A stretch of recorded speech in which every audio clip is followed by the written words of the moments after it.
Дархан хотын Бохир усны менежментийг сайжруулах төслийн ажил 2018 оноос эхэлж 2020 оны 6 дугаар сарын 30-нд дуусахаар гэрээ игдсэн. Гэвч тухайн үед олон улсын тендерийг шалгарсан компани Дампуурш татан буугдсанаар байгууламж компани тендер шалгаран өнгөрсөн оны 10 дугаар сарын 27-оноос төслийн байгууламжуудын бүтээн байгуулалтын ажлыг үргэлжлүүлэн ажиллаж байна. Өнөөдөр аймгийн засаг дарга орлогч авхлан тэргүүтэй албаны хүмүүс төв цэвэрлэх байгууламжийн үйл ажиллагаа төслийн явцтай танилцлаа. Одоогоор төслийн нийт ажлын явц 90 гаруй хувьтай байна. Манайх бол 10 сарын 27-нд бол Бифафер имид түншлэлээс хүлээж аваад захиалагчаас хүлээж аваад ажил явж байгаа. Ажил бол энэ үйлчингээ явсан эрчимтэй 8-аас 10 инженертэй 50-аас 60 хүнтэй зарим үед бол 70 хүнтэй машин механизм төлөөлөлөд үйлчингээ зогсохгүй ажиллаад одоо ажил бол үндсэндээ нэг 90 орчим хувьтай явж байна. За барилга бол ашиглалтанд бол дуусгаад өгчих болцоотой гэж харж байгаа. Автоматар ажиллах цэвэрлэх боломж байгаа. Энэний програм бичлэлт нь бол одоо Бифафер компани урд нь бичсэн. Тэдний дээр хадгалагдж байгаа. Тэдний өөрсдийнх нь одоо нэг төрлийн бүтээгдэхүүн. Тэгээд одоо биднэрт бол одоо шилжүүлж өгөөгүй байгаа. За энэ програм ажиллахгүй бол цэвэрлэх боломж бүрэн гүйцэд ажиллахгүй гэсэн. Энэ нэг бэрхшээл гарч ирж байгаа. Өмнөх гүйцэтгэгч компани тоног төхөөрөмжөд 82% гүйцэтгэлтэй нийлүүлсэн үлдэгдэл тоног төхөөрөмж технологийн шугамуудыг байгууламж компани татан авчиран ажлаа үргэлжлүүлж байгаа юм байна.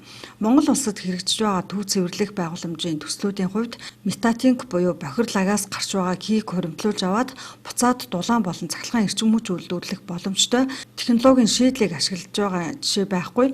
За энэхүү технологиг ашиглахын тулд мэргэжлийн боловсон хүчний асуудал тулгардаг байна.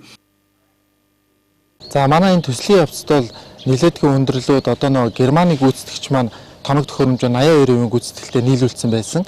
Энээс болоод одоо үлдэгдэл тоног төхөөрөмж технологийн шугамуудыг бол байгууламж компани татж авчираад одоо ажиллаа эд өрнүүлж байна. За энэ дээр Монгол улсад хэрэгжиж байгаа энэ төв цэвэрлэх байгууламжийн төслүүдийн хувьд метатинкийн асуудал бол хүндрэлтэй байна.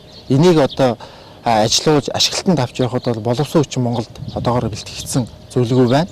Бид бол одоо энэ төслийн дэмжих багийн сургалтуудад хамрагдаж Дархан улс уугийнхаа ажилчдын мэргэжил боловсролын дээшлүүлж зарчмаар одоо метатинкийг 2035 оноос ашиглах зорилготой байгаа. Бохир усны менежментийг сайжруулах чиглэлээр Азийн хөгжлийн банкны санхүүжилттэй хэрэгжиж байгаа энэ төслийн үйл ажиллагаатай бас газар дээр нь танилцлаа. Тодорхойгүй нөхцөл байдал үүсчихснээр бодоход өнөөдөр ажил маань нэлээд урагштай ийм агцтай явж байгаа нь бол бас халбаа дээр харагдаж байна. Гэхдээ шийдвэрлэх бас олон асуудлууд бас байна гэж ингэж харж байна. За яг хөө төслийнхөө нийт дунджаар үзэх юм бол нэг 90 орчим хувьтай бас явж байна гэж ингэж харж байна.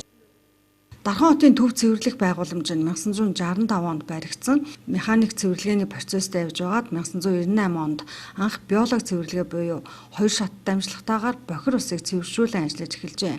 Оросын албаны улсын хуучин тоног төхөөрөмжүүдийг ашигладаг. За хоногт 50,000 м3 усыг цэвэршүүлэх хүчин чадалтай ажиллаж байсан боловч Тархуул аймагт томоохон ус хэрэглэгч аж ахуйн нэгж байгууллагууд татан буугдсантай холбоотойгоор хоногт 6-аас 8,000 м3 ус татан зайлуулж цэвэршүүлж эхэлсэн байна.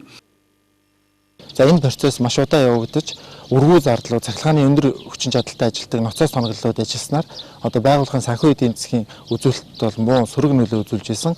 Хоёр дахь шалтгаан нь болохоор Оросын албаны улсын тоног төхөөрөмжүүд хоцрогдоод за сэлбэг хэрэгсэл материалууд нь бол олдоц муутай олдохгүй үйлдвэрлэгдэхэ больсон.